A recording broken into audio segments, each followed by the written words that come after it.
एक बार एक गांव में कथा हुई, तो गांव के बाहर एक संत रहते थे। सारे गांव के लोग संत के पास गए, जाकर के बोले महाराज जी हमें कथा सुना दो। बोले अच्छा कथा सुननी है? बोले हाँ ठीक है, तुम बढ़िया व्यवस्था करो, परसों में आऊंगा, लेकिन आकर के पहले मैं एक प्रश्न करूंगा, उसका उत्तर जब मुझे दे दोगे तब मैं कथा सुनाऊंगा। गांव के लोग बोले ठीक है, उत्तर देने में क्या, दे देंगे, जो पूछोगे तो बता देंगे। बढ़िया ऐसा ही पंडाल बनवाया गया।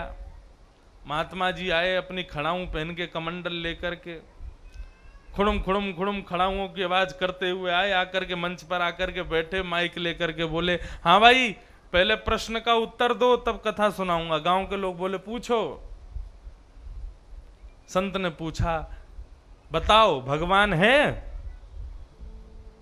गांव के लोग बोले हाँ भगवान तो है। भगवान नहीं है तो संसार कैसे चल रहा है?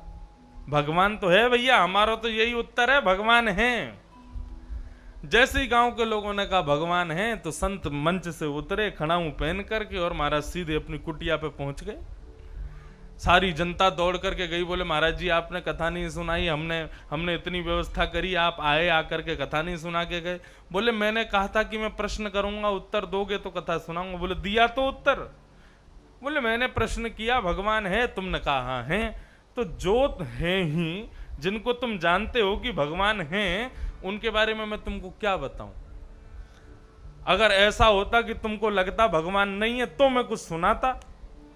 अब तुमने कह दिया भगवान है, तो फिर अब मैं क्या सुनाऊं आगे? गांव के लोग बोले पहुंचे हुए महात्मा हैं, कथा तो इनसे ही सुननी है। महाराज जी आप फिर से आओ, फिर से प्रश्न करो, हम अब की बार उत्तर दे देंगे। संत बोले ठीक है आते हैं हम। संत फिर से आए, आकर के मंच पे बैठे, माइक लेके बोले हाँ भाई बताओ भगवान है? गांव के लोग बोले नहीं है, भगवान कुछ नहीं होता, सारा संसार ऐसे ही चल रहा है। अरे कौन भगवान? हम जानते ही नहीं, कौन है भगवान? महाराज जी हमें नहीं पता भगवान कौन है। संत फिर से मंच से उतर गए, खड़ाऊं पहन के फिर अपनी कुटिया चले गए। गांव के लोग बोले भैया 3 दिन से पंडाल खड़ा हुआ है, व्यासपीठ सजी हुई है, महात्मा आते हैं, प्रश्न करते हैं और उत्तर सुनते ही भाग जाते हैं, कथा तो इनसे ही सुननी है। दौड़ करके सब गए, जाकर के कहा महात्मा जी आपने आज भी कथा नहीं सुनाई। बोले मैंने प्रश्न किया भगवान है, तुमने कहा नहीं है।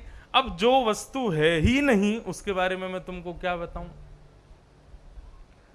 तुम जब ये मानते हो कि भगवान नाम की कोई वस्तु है ही नहीं, ये विश्वास कर चुके हो, तो हम तुमको क्या कथा सुनाएं? गांव के लोग बोले पहुंचे हुए महात्माएं, कथा तो इनसे ही सुननी है। बोले महाराज जी आप फिर से आ जाओ कथा सुनाने। बोले मैं प्रश्न करूंगा। बोले हम उत्तर देंगे, आप आओ तो सही। गांव के लोगों ने पंचायत जोड़ी, आधे आधे बांट लिए इधर उधर। बोले अब की बार बाबा आके पूछे भगवान है तो आधे बोलना है, आधे बोलना नहीं है। जब दोनों में विवाद होगा तो बाबा को सुलह करवाने के लिए कथा सुनानी पड़ेगी, यही हो पाएगा।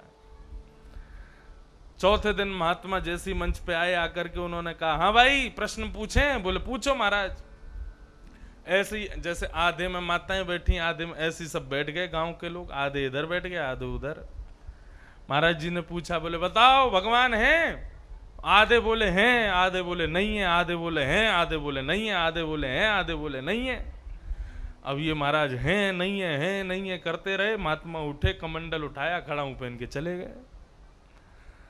गांव के लोग बोले भैया क्या उत्तर दें, हमें समझ में नहीं आ रहा। सब दौड़े दौड़े गए, बोले महात्मा जी आपने आज भी कथा नहीं सुनाई। बोले मैंने प्रश्न किया भगवान है, तो आधे बोल रहे थे हैं, आधे बोल रहे थे नहीं है।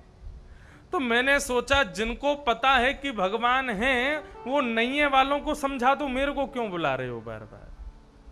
जिनको पता है कि भगवान है वो उनको बता दो, जो कह रहे हैं नहीं है। तुम लोग आपस में गांव का मामला सुलझा लो, मुझको क्यों बुलाते हो? गांव के लोग रोने लगे, बोले महाराज जी आप कथा कब सुनाओगे हमको? बोले मैं तो बस ये देख रहा था तुम्हारे भीतर मेरी बात के प्रति विश्वास कितना है। अब मुझे लग गया कि नहीं तुम कथा सुनने के प्रेमी हो, अब मैं तुम्हें कथा सुनाऊंगा। और महाराज जी आए और आकर के उन्होंने कथा सुनाई। तो विश्वासो फलदायक, विश्वास होना चाहिए कहने वाले के प्रति, तो ही फल मिलता है। नहीं तो कहने वाला कुछ भी कहता रहे। वैद्य यदि कह दे कि तुम्हारा रोग दूर हो जाएगा, तुम ऐसा ऐसा नियम पालन करो, यदि तुमने नियम पालन नहीं किया, वैद्य की बात पर विश्वास नहीं किया, तो रोग कभी दूर नहीं हो पाएगा। ऐसी बंधुओं संसार का भवरोग लगा है हम सब मानवों को। कथा सुनाने वाले वक्ता वैद्य बनकर के आते हैं, नियम बताते हैं, कानून बताते हैं, आकर के पूरी कथा सुनाते हैं, औषधि देते हैं। यदि नियम से इसका श्रवण नहीं किया, नियम से इसका पालन नहीं किया, तो भवरोग कभी सही नहीं हो पाएगा।